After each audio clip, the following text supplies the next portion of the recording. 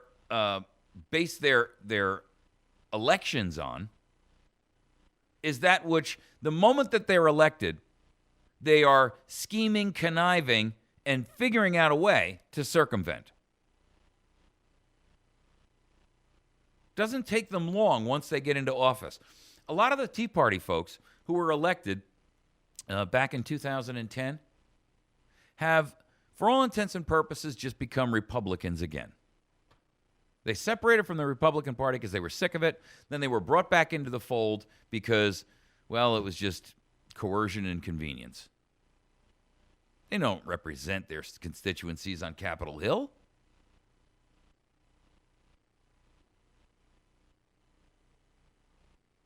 The truth is, our foreign policy is a clear and exigent danger to the Republic of the United States of America. And that's the truth. Our foreign policy is, and our weakness is going to be the death of America if we are not careful. You've been listening to America's Voice Now. You can write me at mike@americasvoicenow.org. That's mike@americasvoicenow.org. Try to respond to every email unless it's a chain mail. Please don't put me on your chain mail list. I don't want them.